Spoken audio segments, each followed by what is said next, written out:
Mon mari m'a quitté par message quand il a découvert mon diagnostic, en me disant que je méritais. 1 an plus tard. La lumière bleue de mon téléphone illuminait ma chambre d'hôpital à 2h17 du matin.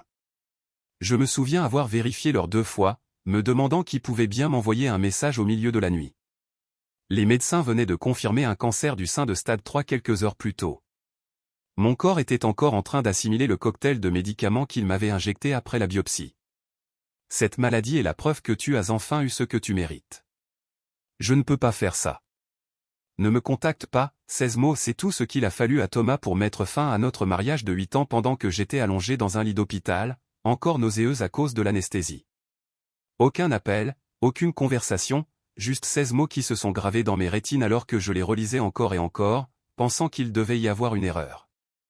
Je l'ai appelé immédiatement et directement sur sa messagerie vocale. Je lui ai renvoyé un message, aucune réponse.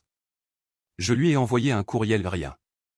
Au matin, son côté du placard était vide, son passeport disparu, et son alliance laissée sur le comptoir de notre salle de bain, comme un cruel cadeau d'adieu.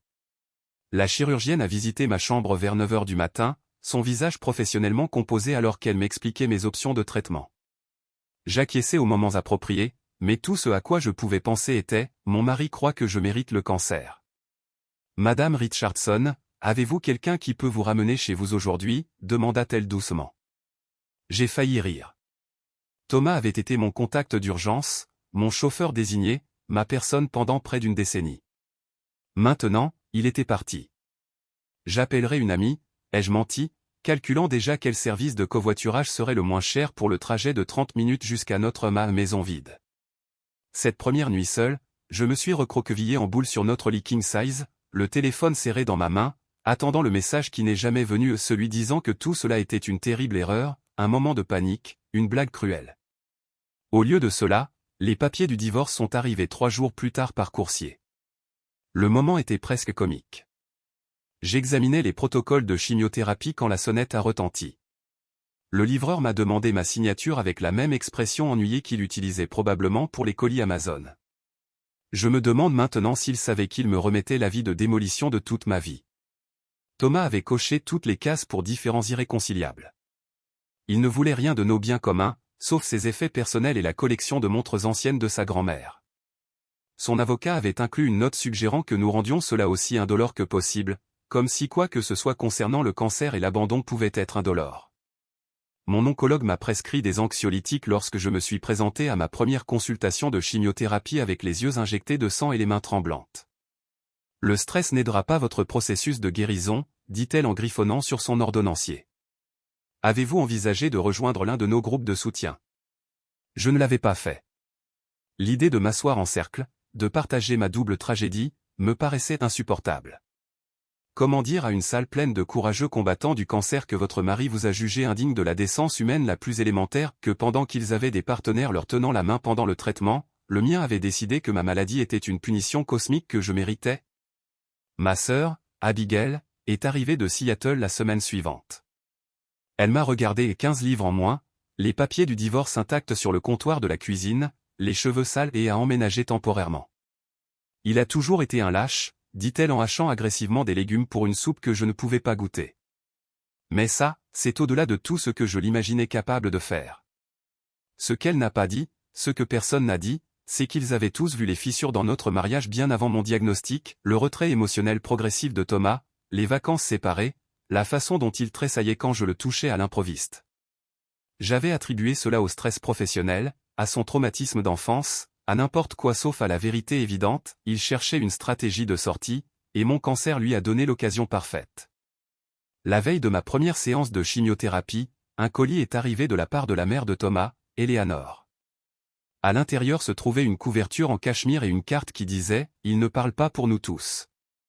Appelez si vous avez besoin de quoi que ce soit. » Aucune mention des actions de son fils, aucune condamnation, juste une couverture douce et une offre tiède de soutien conditionnel. J'ai jeté la couverture dans le tas des dons et supprimé le numéro d'Eleanor de mon téléphone. Pendant cette première série brutale de chimiothérapie, alors que le poison conçu pour me sauver parcourait mes veines, j'ai pris une décision, je ne survivrai pas seulement au cancer, je sortirai transformé de ce creuset non pas parce que Thomas méritait de me voir prospérer, mais parce que je méritais de vivre la vie sans le poids de son indifférence. Votre numération leucocytaire est préoccupante, a déclaré mon oncologue lors de mon suivi. Nous devons être vigilants face aux infections. J'ai hoché la tête, l'ajoutant mentalement à la liste croissante des menaces à mon existence, cancer, solitude, ruine financière due aux factures médicales, que mon assurance ne couvrait que partiellement. Les chuchotements avaient déjà commencé sur mon lieu de travail, le congé pour raisons humanitaires ne pouvait durer qu'un certain temps avant de devenir un handicap. Cette nuit-là, en parcourant les médias sociaux malgré les avertissements d'Abigail de ne pas le faire, je l'ai vu, Thomas, bronzé et souriant sur une plage à Bali avec une femme que je ne reconnaissais pas. La légende disait, parfois, la vie vous offre une seconde chance au bonheur. J'ai lancé mon téléphone contre le mur avec une telle force que l'écran s'est brisé, un peu comme tout le reste dans ma vie. La chimiothérapie m'a transformé physiquement avant que j'aie eu le temps de traiter l'épave émotionnelle. Mes cheveux, autrefois ma fierté avec leurs épaisses ondulations châtain, tombaient partout sous la douche. Je les regardais tourner autour du siphon, me souvenant comment Thomas passait ses doigts dedans, affirmant que c'était ce qui l'avait d'abord attiré vers moi à ce gala de charité où nous nous étions rencontrés. Ça repoussera, a dit l'infirmière praticienne lors de mon traitement suivant, ses yeux aimables mais cliniques. Beaucoup de patientes disent que ça repousse plus épais. Ce qu'elle n'a pas mentionné, c'est à quel point on se sent nu sans eux, à quel point on est vulnérable, comment le monde vous traite soudainement différemment avec soit une pitié excessive, soit un malaise visible. Le cancer devient votre identité, supplantant tout ce que vous avez jamais été. 6 semaines après le début du traitement, l'avocat de Thomas m'a contacté pour finaliser le divorce. J'ai signé les papiers dans la salle d'attente de l'hôpital avant ma 3e séance de chimiothérapie, ma nouvelle perruque coupe garçonne légèrement de travers. L'ironie ne m'a pas échappé, je me battais pour ma vie tout en mettant légalement fin à une relation que j'avais autrefois crue éternelle. La réalité financière m'a frappé durement cette même semaine. Les factures médicales ont commencé à arriver avec une fréquence alarmante, chacune plus stupéfiante que la précédente. L'assurance couvrait 80%, mais 20% d'une somme astronomique reste dévastateur. Nos économies communes, que Thomas avait pour la plupart vidées avant de partir, ne dureraient pas jusqu'à la fin de mon plan de traitement. Tu devrais l'appeler, a suggéré ma mère lors d'un de ses appels hebdomadaires gênants. Il a une obligation morale d'aider. Non, maman. Il a fait son choix. Mais les vœux dans la maladie comme dans la santé ont comporté apparemment des petites lignes que j'avais manquées, les jeux interrompus, trop épuisés pour masquer mon amertume. Ce qui faisait le plus mal, ce n'était pas seulement l'abandon de Thomas, c'était la rapidité avec laquelle notre communauté commune s'était recalibrée autour de son récit. Nos amis de couple ont commencé à prendre parti, la plupart gravitant autour de lui le bien portant, le fonctionnel qui ne pouvait tout simplement pas gérer ça, plutôt qu'autour de la femme malade et nécessiteuse qui représentait leur pire crainte. Même ma collègue Rachel, que je considérais comme une amie proche, m'a envoyé un message, « J'ai dîné avec Thomas et Christina hier soir. Il a l'air vraiment heureux. J'espère que ce n'est pas un problème de partager ça ?» Comme si son bonheur était pertinent pour ma survie, comme si je devais célébrer son prompt rétablissement de notre mariage pendant que je luttais contre la mort réelle. La trahison la plus cruelle est venue de mon beau-père, Richard. Il m'avait toujours traité comme la fille qu'il n'avait jamais eue, m'appelant « rayon de soleil » et m'apportant des livres d'histoire obscurs qu'il pensait que j'apprécierais. 3 mois après le départ de Thomas, j'ai croisé Richard à la pharmacie alors que j'allais chercher mes médicaments. Ses yeux se sont agrandis de choc en voyant mon apparence, la perte de poids, la pâleur, le foulard trop voyant couvrant mon crâne nu. Un instant, j'ai cru qu'il allait m'étreindre. Au lieu de cela, il a marmonné quelque chose à propos d'être en retard à un rendez-vous et s'est dépêché de passer, feignant de ne pas m'entendre appeler son nom. Ce soir-là, j'ai reçu un message d'un numéro inconnu, c'était Léanor. Richard m'a dit qu'il t'avait vu. S'il te plaît, comprends que c'est difficile pour tout le monde. Thomas est notre fils. J'ai fixé ces mots jusqu'à ce qu'ils deviennent flous. Difficile pour tout le monde ? Comme si mon cancer était un inconvénient pour leur famille, comme si le fait que Thomas soit leur fils justifiait d'une manière ou d'une autre l'abandon d'une épouse malade, comme si le sang l'emportait sur l'humanité la plus élémentaire. J'ai bloqué le numéro. Ma sœur m'a trouvé en sanglots dans la salle de bain cette nuit-là, recroquevillé contre le carrelage froid. J'ai tout donné à cette famille, ai-je murmuré entre les larmes.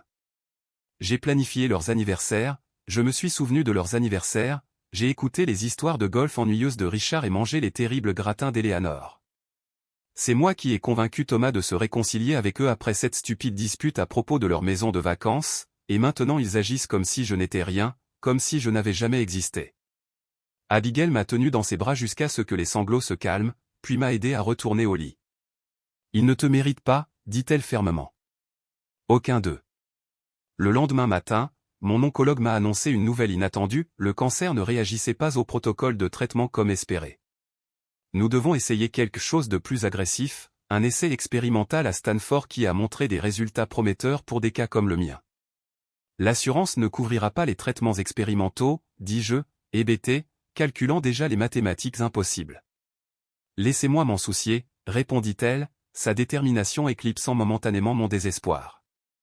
Concentrez-vous sur le fait de reprendre des forces pour l'essai. Cet après-midi-là, j'ai reçu un autre coup dur, la directrice des ressources humaines de mon entreprise m'a appelé pour discuter de ma situation. Malgré leur position initialement favorable, ils devaient pourvoir mon poste.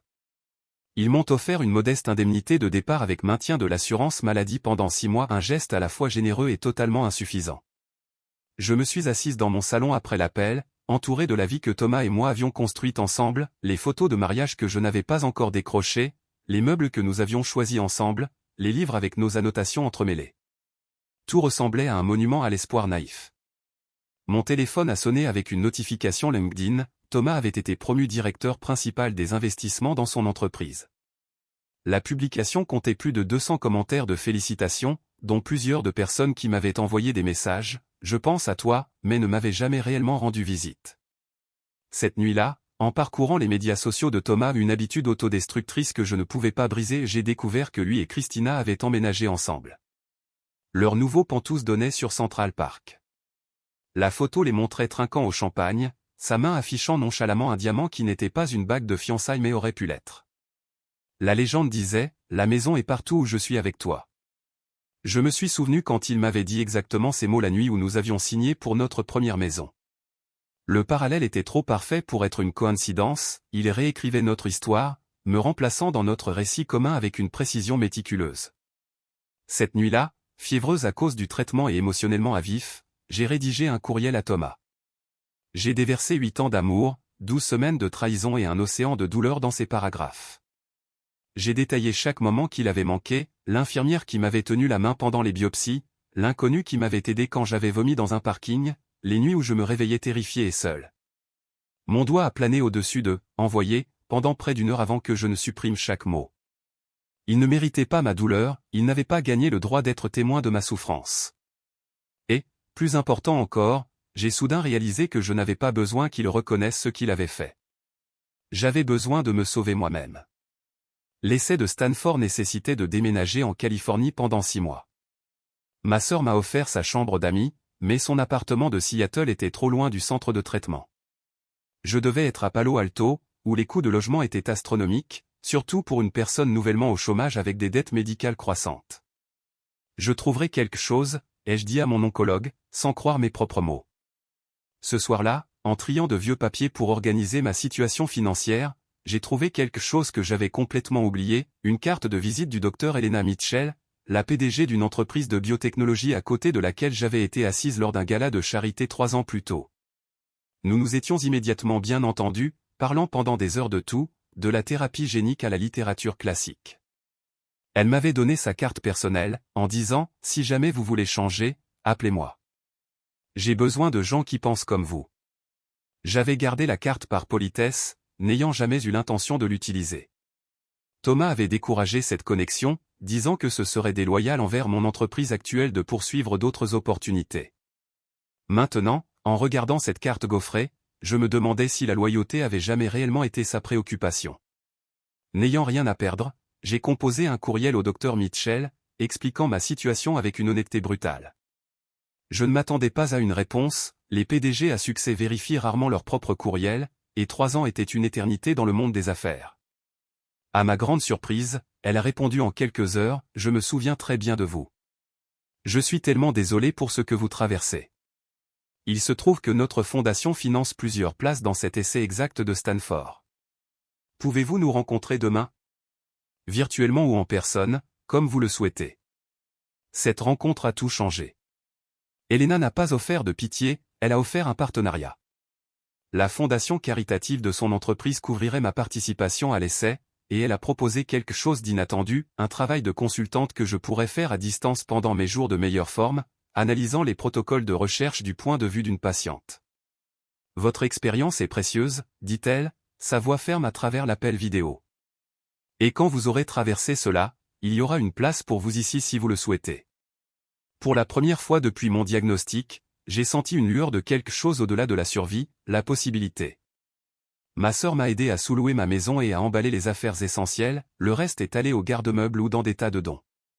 Démanteler la maison que Thomas et moi avions construite était à la fois dévastateur et libérateur, comme amputer un membre gangrené et douloureux mais nécessaire à la survie. La nuit précédant mon vol pour la Californie, j'ai reçu un courriel de l'avocat de Thomas. Il était fiancé à Christina et voulait acheter ma moitié de notre maison à sa juste valeur marchande. L'avocat a suggéré un chiffre nettement inférieur à la valeur réelle, citant la nature difficile de la vente et les conditions actuelles du marché. Au lieu de répondre immédiatement, j'ai transféré le courriel à ma nouvelle avocate, une femme aux allures de requin qu'Elena m'avait recommandée. Laissez-moi m'occuper de ça, m'a-t-elle répondu en quelques minutes. Concentrez-vous sur votre santé. C'est votre seul travail en ce moment. La Californie a marqué le début de ma métamorphose. Le traitement expérimental était brutal, pire que la chimiothérapie standard à bien des égards. Il y avait des jours où je ne pouvais pas quitter mon lit dans le petit appartement que la fondation d'Elena mettait à ma disposition près de l'hôpital, mais il y avait aussi des cadeaux inattendus dans mon nouvel environnement, les infirmières de l'unité d'essai sont devenues une famille. Les autres patients formaient une confrérie tacite d'expériences partagées.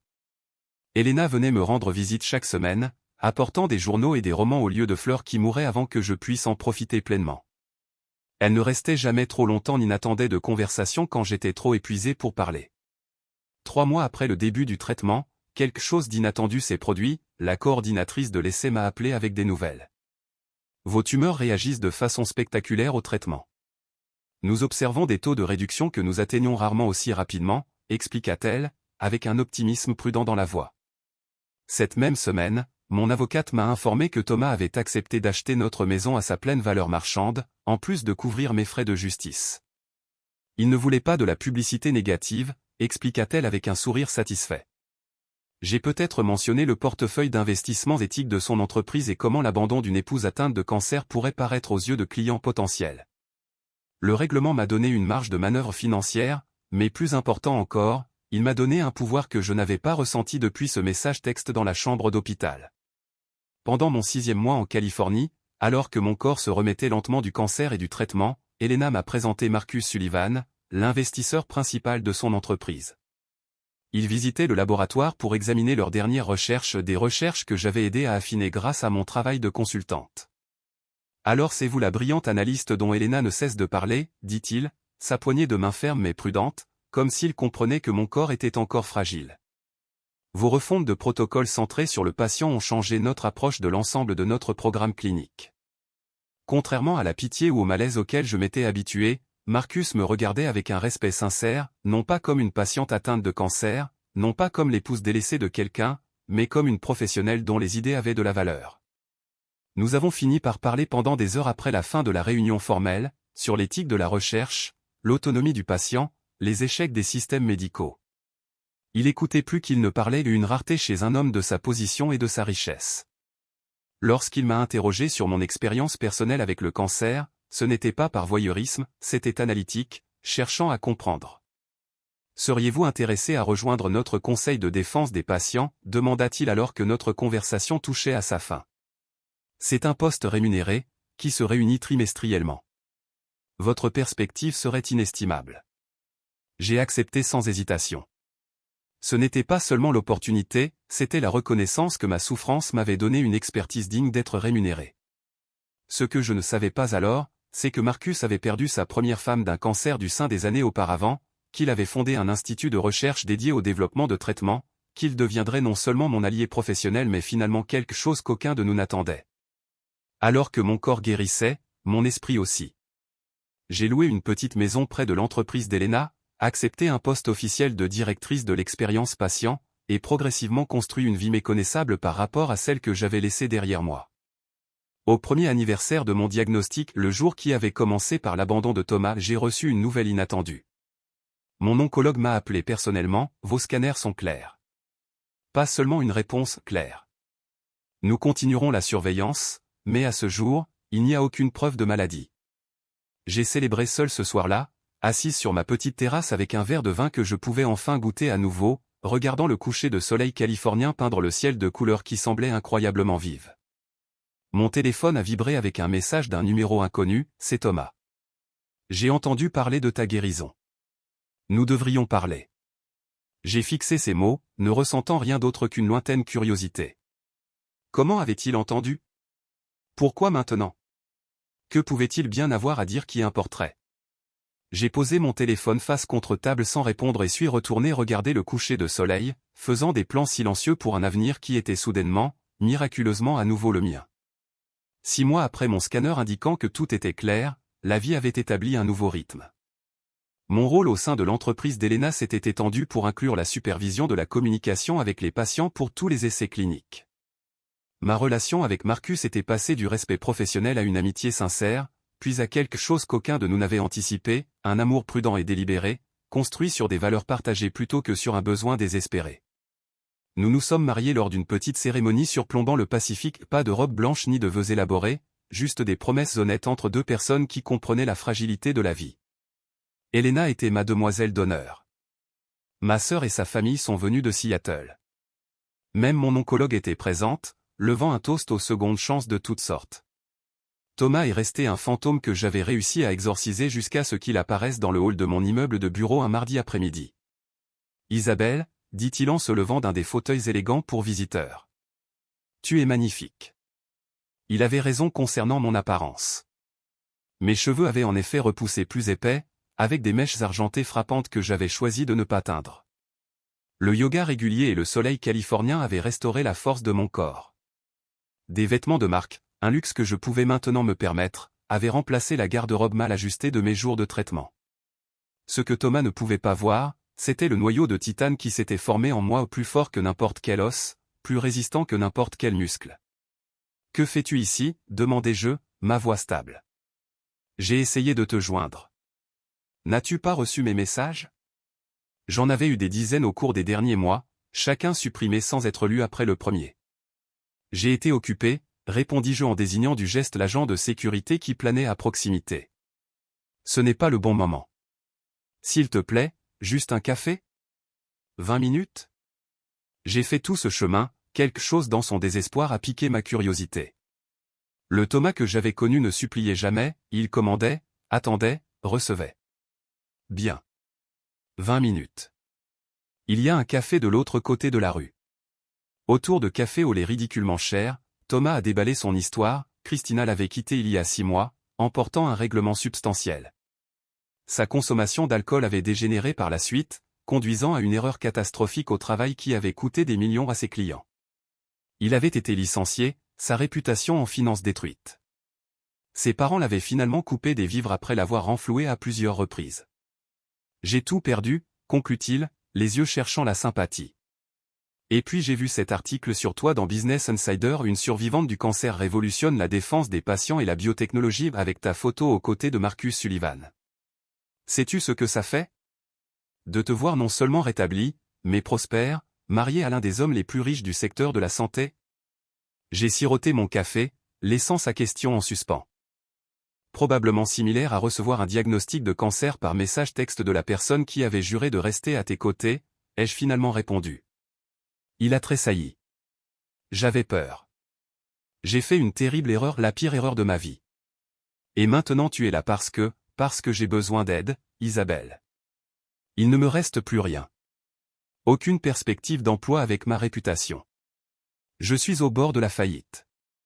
Mon appartement va être saisi le mois prochain. C'était ça, pas de contrition, mais de la commodité, pas d'excuses, mais une opportunité. Que demandes-tu exactement ? J'ai gardé ma voix neutre, curieuse d'entendre comment il formulerait sa demande. Une seconde chance ? Un emploi dans l'organisation de Marcus ? Quelque chose pour me remettre sur pied ? Tu as toujours dit que j'étais brillant avec les chiffres. Je pourrais travailler à la fondation ou dans la division des investissements. J'ai ri alors, un rire sincère d'incrédulité. Tu m'as abandonné quand j'étais mourante, et maintenant tu veux que je te recommande à mon mari pour un emploi. Je sais comment ça sonne, dit-il rapidement, mais les gens font des erreurs. Toi, plus que quiconque, tu comprends les secondes chances. Regarde ta vie. Tu en as eu une. Je n'ai pas eu de seconde chance, Thomas. Je me suis battu pour chaque souffle, chaque jour, chaque opportunité pendant que tu postais des photos de plage avec ta petite amie. La différence entre nous n'est pas la chance ou le pardon, c'est le caractère. Son expression s'est durcie.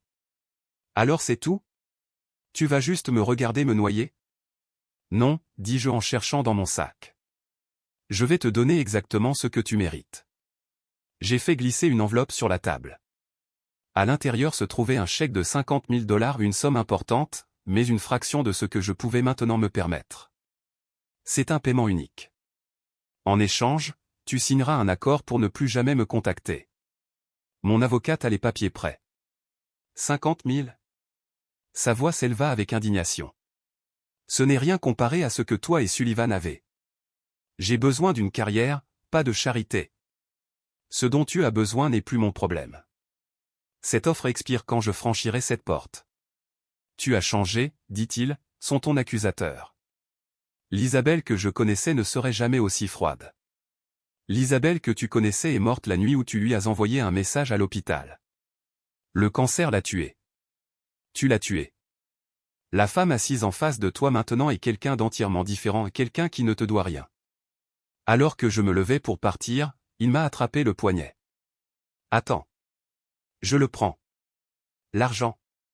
Je signerai tout ce que tu veux. J'ai regardé fixement sa main jusqu'à ce qu'il me lâche. Mon avocate te contactera. Ne reviens pas à mon bureau. En retournant au travail, je me sentais plus légère que je ne l'avais été depuis des mois, non pas parce que j'avais aidé Thomas, l'argent ne signifiait plus rien pour moi maintenant, mais parce que j'avais enfin clos ce chapitre sans compromettre ce que j'étais devenu. Ce soir-là, j'ai raconté la rencontre à Marcus. Il a écouté sans interruption, puis a simplement demandé « Ça va ?» Mieux que bien, ai-je répondu sincèrement. Je pense que j'avais besoin de cette confrontation pour réaliser à quel point j'avais complètement tourné la page. Ce que je n'ai pas dit à Marcus, c'est qu'il y avait une deuxième enveloppe dans mon sac, celle que je n'avais pas donnée à Thomas. Elle contenait des dossiers médicaux prouvant que mon cancer se développait probablement depuis des années avant le diagnostic, y compris pendant une période où Thomas avait insisté sur le fait que j'imaginais des symptômes et avait refusé de soutenir des tests supplémentaires. J'avais découvert cela en examinant ma chronologie médicale pour un projet de recherche. La révélation m'avait initialement dévasté, une intervention plus précoce aurait pu signifier un traitement moins agressif. Mais finalement, j'avais trouvé la paix avec cette connaissance, certaines vérités ne servent à rien une fois que le mal est fait. 3 jours plus tard, mon avocate a confirmé que Thomas avait signé l'accord de non-contact et encaissé le chèque. Il a demandé s'il pourrait y en avoir plus à l'avenir, a-t-elle rapporté avec un sourcil levé. Il n'y en aura pas, l'ai-je assuré. Ce chapitre était enfin complètement clos. Le mois suivant, l'entreprise d'Elena a annoncé une percée dans nos essais cliniques, un protocole de traitement que j'avais aidé à développer montrait des taux de réponse sans précédent dans des cancers auparavant résistants. L'action a grimpé en flèche, et avec elle, la valeur des actions qui m'avaient été accordées dans le cadre de ma rémunération. Lors du dîner de célébration, entourée de collègues devenus amis, Elena a levé son verre à Isabelle, qui a transformé une tragédie personnelle en triomphe scientifique. Les patients qui bénéficieront de cette découverte ne connaîtront peut-être jamais votre nom, mais ils porteront votre héritage dans leur survie. Plus tard cette nuit-là, alors que Marcus et moi marchions le long de la plage près de notre maison, il m'a demandé à quoi je pensais. À des cercles complets, ai-je répondu. Comment parfois il faut tout perdre pour trouver ce que l'on est censé devenir. Il m'a serré la main. Es-tu heureuse de ce que tu es devenue? Je me suis arrêté pour regarder les vagues se briser contre le rivage puissante, implacable, transformée par chaque obstacle qu'elle rencontrait. Complètement. 2 ans après que Thomas a encaissé mon chèque, j'ai reçu une coupure d'un petit journal du Midwest. Pas d'adresse de retour, mais j'ai reconnu l'écriture d'Eleanor sur l'enveloppe. L'article détaillait la récompense de service communautaire de Thomas pour son travail dans une organisation à but non lucratif de soutien aux cancéreux dans le Minnesota. La photo d'accompagnement montrait un Thomas plus mince, à l'air plus humble, entouré de patients atteints de cancer. Selon l'article, il avait fondé l'organisation en utilisant ses économies personnelles après avoir perdu quelqu'un de spécial à cause de la maladie. J'aurais dû être en colère contre la fiction qu'il avait créée, le récit commode qui transformait son abandon en noble inspiration. Au lieu de cela, j'ai ressenti une paix inattendue. Peut-être, à sa manière, Thomas avait-il trouvé la rédemption non pas pour mon pardon, mais pour sa propre guérison. Je n'ai jamais répondu à la branche d'olivier implicite d'Éléanore.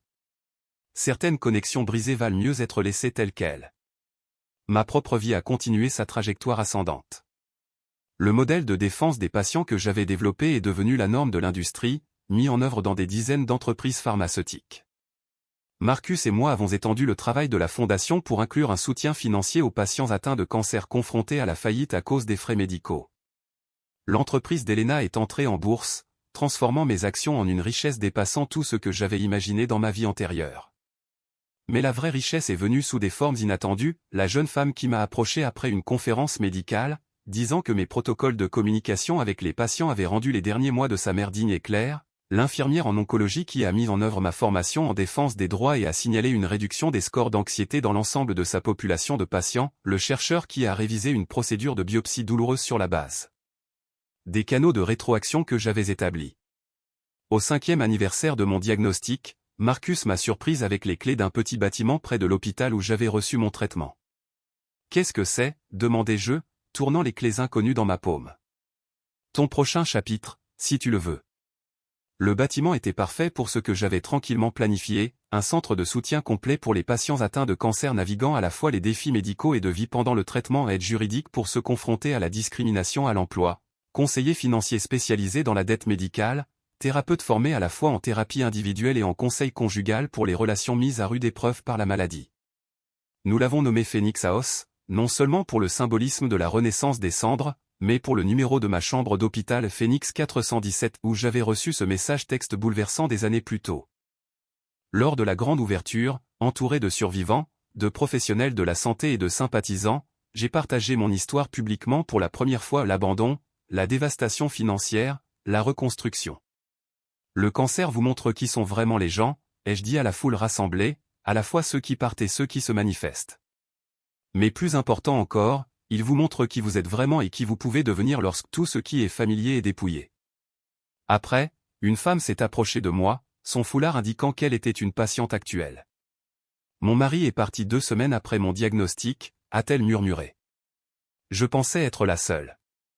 Vous n'êtes pas seul, l'ai-je assuré en lui serrant la main. Et ce n'est pas la fin de votre histoire. Cette nuit-là, Marcus m'a trouvé sur notre terrasse, regardant les étoiles. Un sou pour tes pensées, dit-il en enroulant une couverture autour de mes épaules. Je pensais à ce message, ai-je admis, comment Thomas a dit que le cancer était la preuve que j'avais eu ce que je méritais. Il n'aurait pas pu avoir plus tort. En fait, dis-je lentement, d'une manière étrange, il avait raison et juste pas comme il le voulait. Le cancer m'a donné exactement ce que je méritais, mais pas comme une punition. Il m'a donné la vérité. Il m'a montré qui se tiendrait à mes côtés et qui ne le ferait pas. Il m'a forcé à construire quelque chose de nouveau quand l'ancienne fondation s'est effondrée. Marcus est resté silencieux un moment. Te demandes-tu parfois ce que serait ta vie s'il était resté? S'il avait été le partenaire qu'il avait promis d'être? J'ai soigneusement réfléchi à la question. Je vivrais probablement encore une demi-vie, acceptant moins que ce que je méritais, manquant l'impact que je pourrais avoir. Parfois, la pire chose qui vous arrive vous sauve de quelque chose de bien pire, une vie de compromis invisible. Nous nous sommes assis dans un silence confortable, regardant le ciel nocturne. Je ne ressentais plus le besoin de remplir chaque instant de mots ou d'activités, un autre cadeau de l'affrontement avec la mortalité. Le mois dernier, j'ai reçu une dernière communication inattendue concernant Thomas. Sa mère m'a envoyé une brève note m'informant de ses fiançailles avec une femme qu'il avait rencontrée grâce à son travail associatif, une survivante du cancer elle-même. La note se terminait par « Il a appris à la dure ce qui compte. Merci pour la leçon qu'il a changée. » Je n'ai pas répondu, mais j'ai fait un don anonyme à son organisation du montant exact du chèque que je lui avais donné des années plus tôt, non pas pour Thomas, mais pour les patients qui bénéficieraient de tout bien qu'il réussirait à créer à partir des décombres de son ancien moi. Mon oncologue me suit toujours annuellement, bien qu'elle soit maintenant plus une collègue qu'un médecin. Lors de mon dernier bilan, elle m'a demandé si je regrettais parfois d'avoir été si public sur mon expérience. Jamais, ai-je répondu honnêtement. Le silence protège les mauvaises personnes. Alors que j'approche du 7e anniversaire de ce message texte, les mots qui ont à la fois mis fin et commencé ma vie, je m'émerveille parfois de la façon dont la tragédie peut se transformer complètement en triomphe, non pas par une positivité toxique ou des platitudes spirituelles, mais par le travail brut et sans prestige de la reconstruction avec de meilleurs matériaux. Thomas avait raison, j'ai eu exactement ce que je méritais, non pas le cancer, mais la clarté qui l'accompagnait, la chance de découvrir ma propre force, l'opportunité d'aider les autres à trouver la leur, et, plus important encore, la sagesse de reconnaître que parfois le rejet le plus dévastateur fait place à l'acceptation la plus parfaite de soi-même, par soi-même, pour soi-même. C'est un diagnostic avec lequel je peux vivre.